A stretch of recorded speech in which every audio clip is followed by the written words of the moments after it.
يا رسول الله وقدوتنا لن ندع الغرب يدنسنا لن نرضى أبدا ذلتنا يا رسول الله.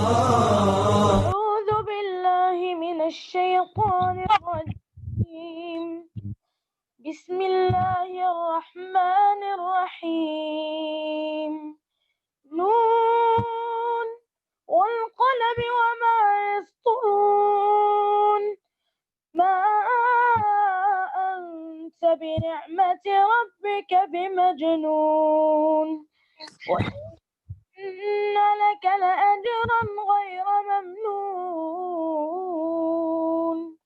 وإنك لعلى خلق عظيم. فستبصر ويبصرون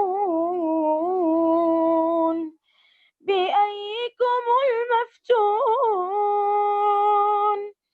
إن ربك هو أعلم بمن ضل عن سبيله وهو أعلم بالمهتدين. فلا تطع المكذبين ودوا لو تدهنوا فيدهنون. ولا تطع كل حلاف مهين هماز مشاء بنميم مناع للخير معتد أثيم عتل بعد ذلك زنيم أن كان ذا مال وبنين. إذا تتلى عليه آياتنا قال أساطير الأولين. الحمد لله وكفى والصلاة والسلام على حبيبنا المصطفى. أعوذ بالله من الشيطان الرجيم. وما أرسلناك إلا رحمة للعالمين. We have sent you forth as nothing but a mercy to all people of the whole world. He is the greatest man alive, not only by us Muslims, but by other people as well. Michael Hart, who is a contemporary historian and mathematician, said, I would have chosen Jesus because I'm Christian, but there were several categories that honestly I could not put him.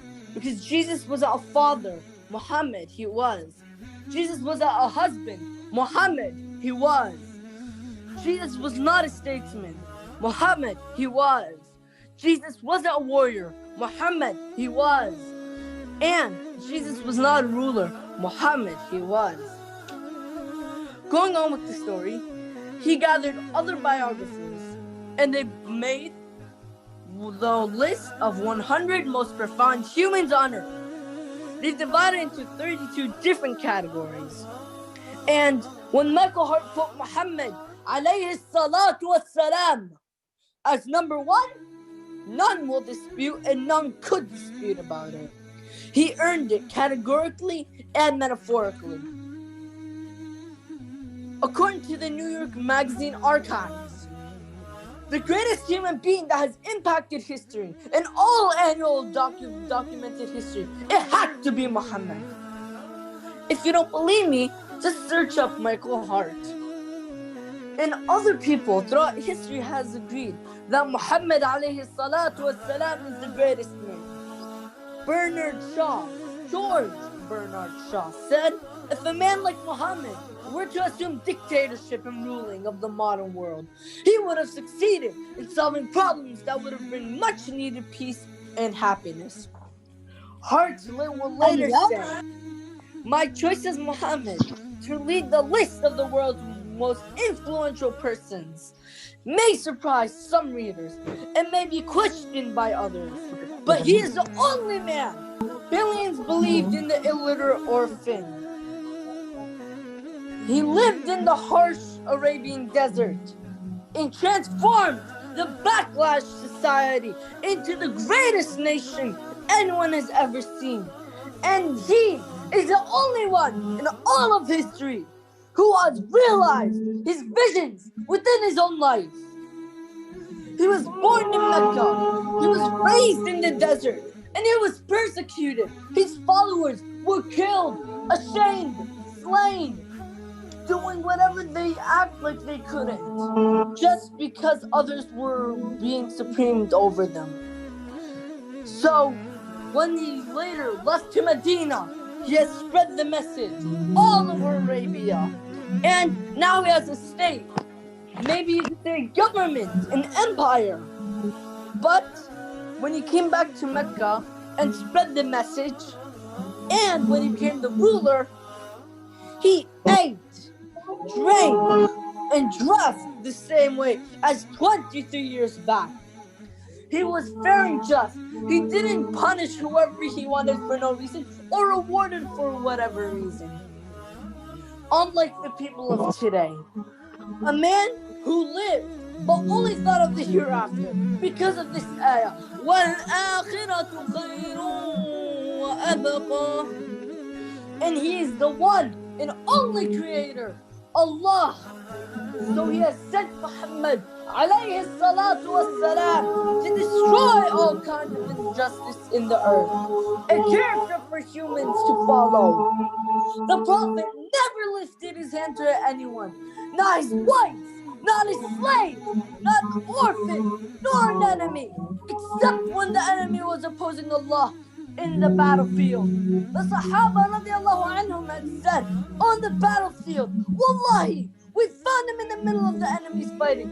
They would later say, we used to seek protection of this person. We used to hide behind the Prophet on the battlefield.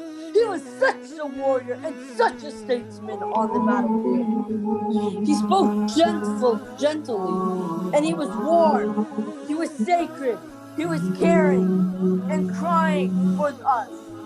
He would visit the sick, discharge the army, being the statesman, and being an arbiter or judge, informing others, giving the zakat, sewing, watching his house, shopping for food, all the things that we do.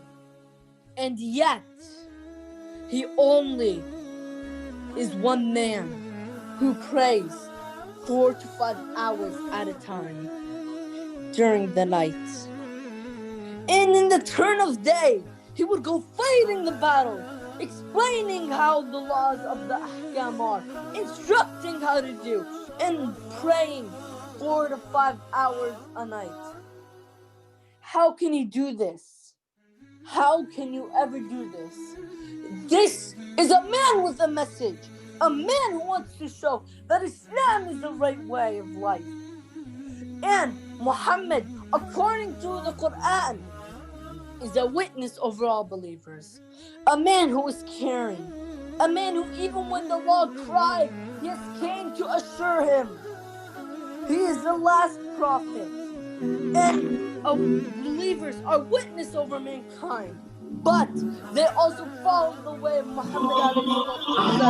He was victorious over all systems and the last prophet and was created on the exalted standard. No one can match Muhammad.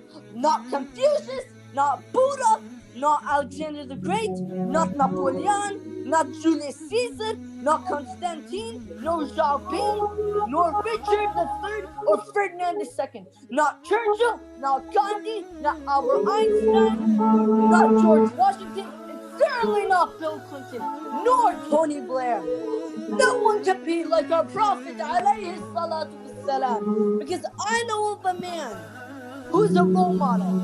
I know of a man who said don't cut a tree, do not kill a woman, child, or elderly. I know of a man who was persecuted all his life, and when he came back to Mecca as a victor man, he never tormented one.